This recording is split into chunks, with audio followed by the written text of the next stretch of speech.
Students, welcome back chapter 10 of EVS saving the environment. ठीक है, अभी तक हमने सेविंग द इन्वायरमेंट में पढ़ा था काफ़ी चीज़ें। अब हम पढ़ेंगे कंजर्व द इन्वायरमेंट।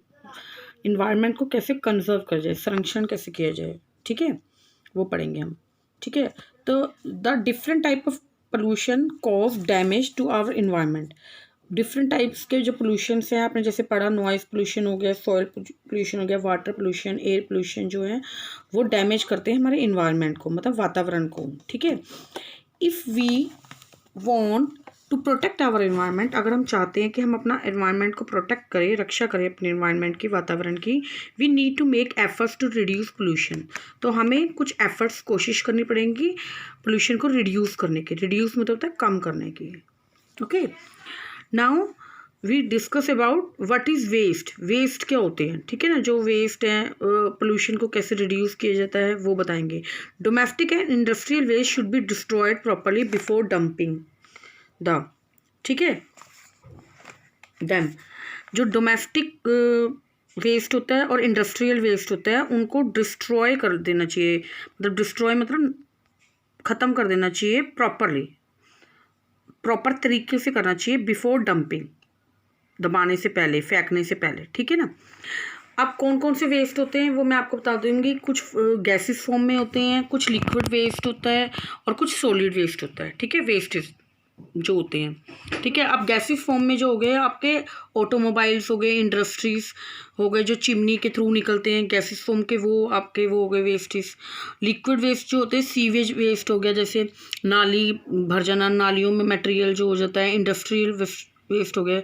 और सॉलिड वेस्ट कौन से होते हैं, जो केमिकल वेस्ट होते हैं, जैसे बैंडेज वगैरह हो गई, टेस्ट ट्यूब हो गई, लेबोरेटरी से जो सामान निकलता है वो सॉलिड वेस्ट में आ जाता है आपका। ओके, और सॉलिड में आपका फूड भी आ जाता है, जैसे लेफ्ट ओवर फूड है, जो बचा हुआ फूड है, वेजिटेबल हो गया, गार्बेज हो गया। ठीक है, और क्रैश वेस्ट में आ गई प्लास्टिक बोतल, पॉलीथीन आ गई। ठीक है ना। और ह्यूमन वेस्ट होता है कुछ, वो भी सॉलिड फॉर्म में निकलता है। ठीक है ना, जो उनके शरीर से निकलता है हमारे। कैटल डंग हो गए, कैटल डंग मतलब जो पशुओं का गोबर वगैरह होते हैं वो कैटल डंग में आ गया। ठीक है, तो ये वेस्ट की फॉर्म बनाते हैं और वेस्ट प्रोडक्ट्स होते हैं। Okay, now we talk about there two types of wastage. इसमें आपके चैप्टर में जो बताए हैं वो टू टाइप ऑफ वेस्टेज बताए हैं, बायोडिग्रेडेबल और नॉन बायोडिग्रेडेबल वेस्ट। ठीक है, then first we discuss about biodegradable wastage, जो कि यूजलेस होते हैं। ठीक है, बायोडिग्रेडेबल वेस्ट जो होते हैं वो यूजलेस होते हैं, लेफ्ट ओवर जो बच जाती है चीज़ें, जैसे मैंने अभी आपको बताया। ठीक है, उनको होते हैं। जो बायोडिग्रेडेबल वेस्ट जो होते हैं वो कुछ ऐसी चीज़ें होती हैं, जो कूड़ा ऐसा होता है जो प्रकृति रूप से सलगड़ जाता है, अपने आप सलगड़ जाता है। ठीक है, और प्रदूषण नहीं करता। बायोडिग्रेडेबल वेस्ट उसको कहते हैं, जैसे दूध हो गया, अनाज हो गया, और वातावरण का हिस्सा बन जाते हैं। ओके, और नॉन बायोडिग्रेडेबल वेस्ट क्या होते हैं, ऐसी चीज़ें जो प्रकृति रूप से गलती सड़ती नहीं है, मतलब कि अपने आप गलती सड़ती नहीं है और प्रदूषण करती हैं। और ऐसी चीज़ों के निपटान के लिए या गलाने के लिए हमें केमिकल की सहायता लेनी पड़ती है। Is it clear? नाउ मैं अभी आपको पढ़ूंगी। The wastage which can be broken down by the microwave present in the soil into simple form. ठीक है, जो ऐसे वेस्टेज यूजलेस चीज़ें, लेफ्ट ओवर चीज़ें जो कि टूट जाती हैं, microwave present in the soil के अंदर। ठीक है, इनटू सिंपलर फॉर्म, और सिंपलर फॉर्म में चेंज हो जाती है। ठीक है ना, और यहाँ प्राकृतिक के रूप में फिर दोबारा आ जाती है, जैसे सले गड़े कपड़े हो गए, आपके फूड के पील्स हो गए, बनाना का छिलका है, वो सलगड़ के फिर वो बना लेंगे, न्यूट्रिशन बना लेंगे, मतलब कि खाद बन जाएंगे। ठीक है ना, तो वो बायोडिग्रेडेबल वेस्ट हो गया। And can be change into harmless product, और वो जो बायोडिग्रेडेबल चेंज होते हैं वो हार्मलेस प्रोडक्ट्स में हार्म नहीं पहुंचाते। ठीक है ना, उनको कहा जाता है बायोडिग्रेडेबल वेस्ट। ठीक है, the waste is obtain from plants and animals. तो जो बायोडिग्रेडेबल वेस्ट होते हैं वो कौन कौन से होते हैं, प्लांट्स के द्वारा मिलते हैं या एनिमल्स के द्वारा मिलते हैं। ठीक है ना, are biodegradable waste. For example paper, vegetable peel, मैंने आपको जैसे बताया, एक्सेट्रा। ठीक है ना, ये चीज़ें होती हैं, मतलब प्लांट्स और एनिमल हो गया, लकड़ी हो गया, कैटल डंग हो गया, ये बायोडिग्रेडेबल वेस्ट में आ गए, क्योंकि ये चीज़ें बाद में प्रकृति के रूप में ही चेंज हो जाती हैं। ठीक है, और ये प्रदूषण नहीं करती हैं। वेजिटेबल पील जो हो गया वो धरती में गिर के तो वैसे हो गया वो आपका प्रदूषण नहीं करेगा। पेपर हो गया वो भी नहीं आपका प्रदूषण करेंगे, ठीक है ना। Now we discuss about non biodegradable waste. Non biodegradable waste मैंने जैसे आपको बताया जो प्राकृतिक रूप से गलती सड़ती चीज़ें नहीं है, ठीक है। The waste which can not be broken down into simpler form, जो कि टूटती नहीं है, सिंपलर फॉर्म में नहीं होती, by microorganism present in the soil are called non biodegradable waste. उनको नॉन बायोडिग्रेडेबल वेस्ट कहा जाता है, ठीक है। These waste are made up of chemical, ये जो वेस्टेज हैं ये केमिकल से बनते हैं। For example plastic and glass, जैसे कि प्लास्टिक और ग्लास जो हैं वो डिग्रेडेबल नहीं हो सकते हैं, ठीक है ना।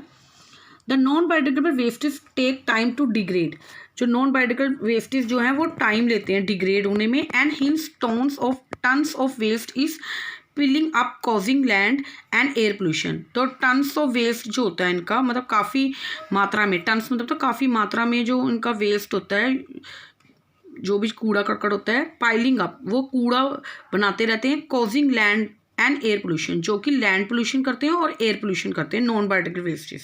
इफ़ एडेड टू वाटर, अगर इनको वाटर में भी फेंक दिया जाए, दे कॉज वाटर पोल्यूशन। तो ये वाटर पोल्यूशन, जैसे पॉलीथीन वगैरह हमने सीवरेज में डाल दी तो वो वाटर पोल्यूशन क्रिएट करते हैं, ठीक है ना। So step should be taken to dispose them properly, तो हमें कुछ ऐसे कदम उठाने चाहिए जिससे कि हम उनका ठीक से निपटान कर सकें, ठीक है।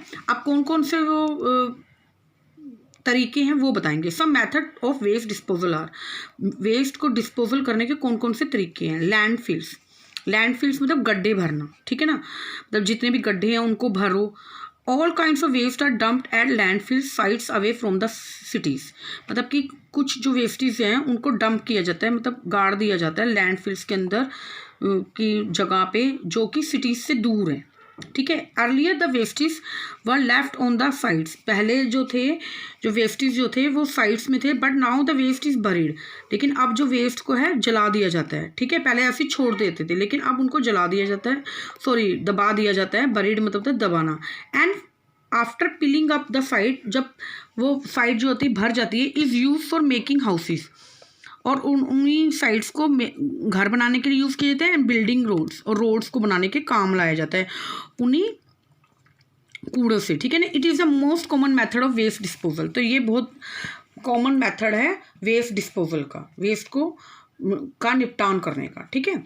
इनसिनरेशन मतलब बर्निंग के द्वारा, जलाए जाने से, ठीक है। In this process the waste is burned in frames at high temperature, इस प्रोसेस में, इस तरीके में जो वेस्ट है उसको जला दिया जाता है भट्टियों में हाई टेम्परेचर में, मतलब कि जो कूड़ा है उसको जलाया जाता है। It produce a lot of ash, तो इसमें क्या होता है वो काफ़ी ऐश मतलब क्या होता है राख, ठीक है। एंड कॉज एयर पोल्यूशन, और ये एयर पोल्यूशन कॉज करते हैं, ठीक है। अब है कंपोजिटिंग, कंपोजिटिंग मीन्स होता है संयोजन। इन this process the organic matter, जो ऑर्गेनिक मैटर होते हैं एनिमल और प्लांट वेस्ट होते हैं, इज अलाउड टू डीकम्पोज, तो उनको अपघटक कर दिया जाता है, उनको मतलब डीकम्पोज कर दिया जाता है, ठीक है। As a result of decomposition manure, जो डीकम्पोजिशन मैन्योर जो खाद होती है आर फॉर्म्ड, वो बनाई जाती है, which are used as plants nutrient, जो कि प्लांट्स के न्यूट्रिशन के पोषक के लिए बहुत ज़रूरी होती है, ठीक है ना। मैन्यूर मतलब खाद बनाई जाती है कंपोजिंग के द्वारा, मतलब कि चीज़ों को दबा दिया जाता है उसमें एनिमल्स और प्लांट वेस्ट को, और उससे खाद बनाई जाती है, डीकम्पोजिटिंग उसको कहते हैं। वर्मी कंपोजिटिंग क्या होती है, it is similar to compost but in this process worms are added to enhance the decomposition process, ये कंपोजिटिंग के ही तरीके से होती है, मतलब कि इसी तरीके से होती है, लेकिन इसमें वर्म्स जो अर्थ वर्म्स होते हैं उनको ऐड किया जाता है। तो वर्मी कंपोजिटिंग क्या हो जाती है आपकी, the use of earthworms to convert organic waste into fertilizer, जो वेस्ट होता है अर्थ वार्मिंग होते हैं उनको कन्वर्ट करते हैं ऑर्गेनिक वेस्ट को इनटू फर्टिलाइजर में यूज़ करने के लिए, ठीक है। The extracts of worms also increase the nutrient value of the manure form, तो जो भी चीज़ें वर्म्स की निकलती हैं उनसे इंक्रीज बढ़ाते हैं, न्यूट्रिएंट वैल्यू बढ़ाते हैं मैन्यूर फॉर्म में, मतलब खाद के रूप में, ठीक है। नाउ ये आपको चीज़ें क्लियर होगी। अब इनके अलावा और कौन सी जो चीज़ें हैं जो रिड्यूस करती है पोल्यूशन को, ठीक है। Along with the above mention method the 3 Rs are follow to reduce pollution. 3 Rs भी जो हैं उनसे भी पोल्यूशन जो है वो रिड्यूस हो सकता है। वो कौन कौन से हैं?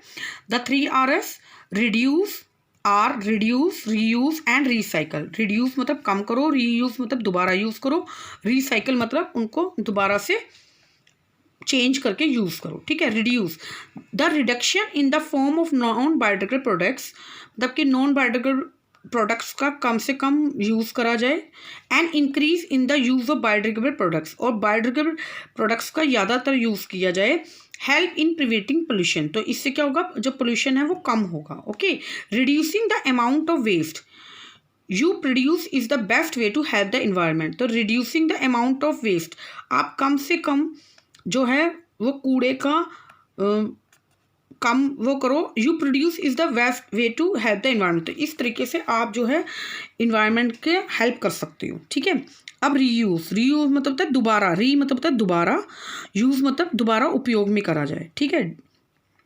It makes economic and environmental sense to reuse products, ये इकोनॉमिक की तरफ से और इन्वायरमेंटल की सेंस से भी अच्छा है कि रीयूज़ करें हम प्रोडक्ट्स को, मतलब एक प्रोडक्ट को हम दोबारा से यूज़ करें, उसको फेंके नहीं। इट रिक्वायर्स क्रिएटिविटी समटाइम्स, इसमें क्रिएटिविटी की ज़रूरत होती है कि हमें कैसे रीयूज़ कर सकते हैं हम। Instead of throwing things away, मतलब चीज़ों को फेंकने के अलावा try to find ways to use them again, तो हमें ऐसे तरीके निकालने चाहिए जिससे कि हम उनको दोबारा यूज़ कर सकें। Like donating your old clothes, जैसे कि आप अपने जो आपके ओल्ड क्लोथ्स हैं उनको डोनेट कर सकते हो, दे सकते हो। अप्लाइंसिस मतलब जो भी किचन में अप्लाइंसिस हैं या जो भी आपके घर में उपकरण वगैरह हैं। और toys to the needy people, जो टॉयज़ वगैरह वो नीडी पीपल्स को दिया जाए। ठीक है। जिनको ज़रूरत है उन लोगों की, उनको दे दिया जाए। Bring your own cloth bag, अपना कपड़े का घर से क्लोथ लेकर जाएं। वाइल ग्रोसिंग शॉपिंग, जब आप शॉपिंग करने जा रहे हैं, instead of taking home a new plastic bag, की आप अपने घर में एक न्यू प्लास्टिक बैग लेकर आएँ। ज़्यादातर लोग ये करते हैं कि बाहर से शॉपिंग करने जाते हैं तो बाहर से ही शॉपिंग बैग प्लास्टिक का ले आते हैं, लेकिन उसकी जगह हमें क्या करना चाहिए, अपने घर से क्लोथ बैग लेकर जाना चाहिए जब भी हम कोई भी शॉपिंग करने जाते हैं। ठीक है। अब नेक्स्ट पेज पे हम टर्न करेंगे। रिसाइकल मतलब दोबारा से इसको कैसे यूज़ करना है, रिसाइकल करना है। ठीक है। It involves a series of step, इसमें बहुत सारे स्टेप्स की ज़रूरत होती है।